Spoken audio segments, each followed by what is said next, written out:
Critter Trades here, and today we're going to take a look at the Vigo 9-inch bandsaw. And this is a really nice mini bandsaw. You can put it up on a tabletop like this. They also do sell a stand that you can attach it to if you want to have it freestanding. And it is nice because it is pretty small and mobile. You can take this places if you'd like to. It's not massive, not really heavy, so you can move it pretty easily. It's really good for doing a lot of little cuts, mostly wood. You can do really light metals like aluminum are fine to do as well. I'm going to go over all the different things that it comes with and how to adjust a lot of the things on here because there's a lot to learn. But overall, this thing is really hard to beat for the price. It's got a lot of stuff packed in here and it works very good at the price point that it's at. So it comes with the user manual, which goes over how to adjust all the different things on it. It was very easy to follow, and it shows you the different ways to adjust the blade, adjust the cutting angles, those sorts of things. Comes with a couple tools to change the belt speed, and some Allen wrenches to adjust the bearings and things like that. So it has pretty much everything you're gonna need when you're using this. The only thing you will need is that you will need some adjustment shims so that you can tell how far away your bearings are. And then it also has a slide here so you can get it exactly at a 90. You can adjust this angle by loosening here and changing. If you want to cut at a specific angle, you can do that as well. And this will allow you to cut at different angles and slide along nice and smooth on there. And this slides off if you don't want it on at all for unguided cuts. Got two panels here on the sides that just have clips to hold them on, and you can come in here if you need to make adjustments or change out your blade.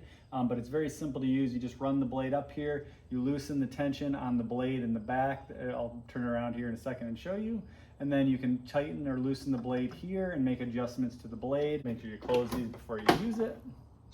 Power buttons here on the front. Got this stop here and go here.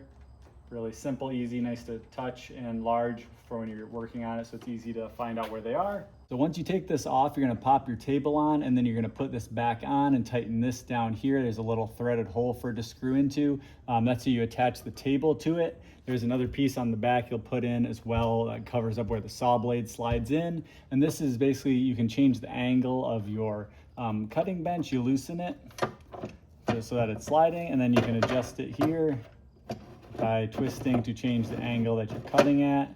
And then you just tighten it down once you get the right angle that you want, and use a level when you're leveling it the first time. This is your exhaust. You can hook up a vacuum here to pull the sawdust out so you don't get it all clogged up with sawdust. To adjust the speed, you do need to loosen the motor and then go into the front and change which cog the band is on so that it spins faster or slower depending on what you want. And then you retighten the motor. Just have to loosen it up to get the belt off is all you have to do. There's also a bolt on the underside of the motor here as well.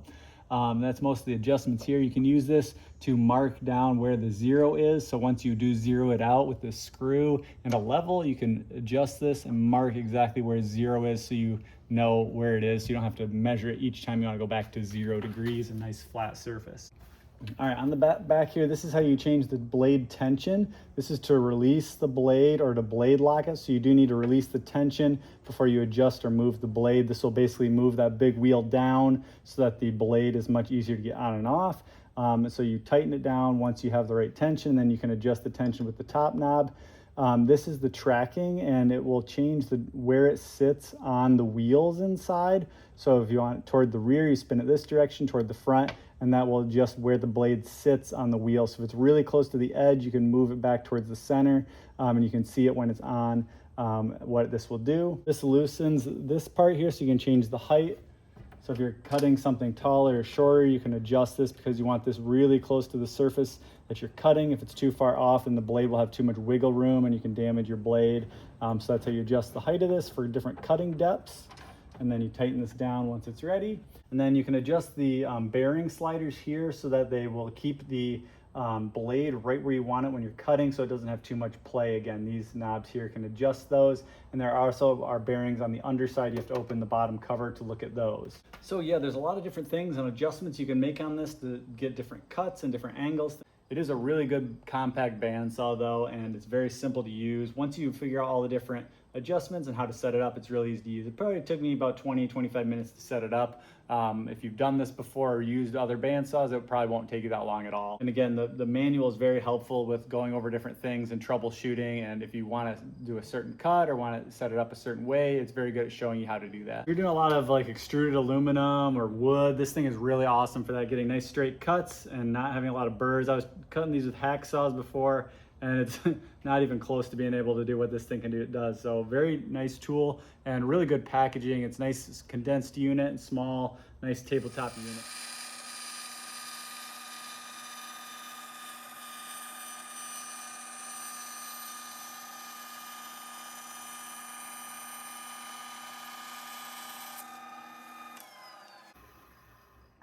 As you can see, it makes really nice straight cuts, really fine.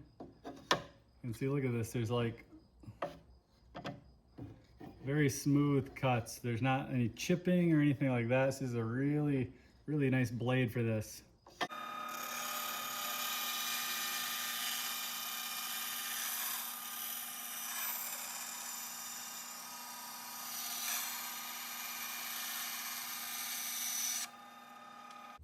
Did a great job on this extruded aluminum. No burrs, nice and straight cut. If you're looking to purchase it, check out a link down in the description. If you have any questions or comments, let me know those as well.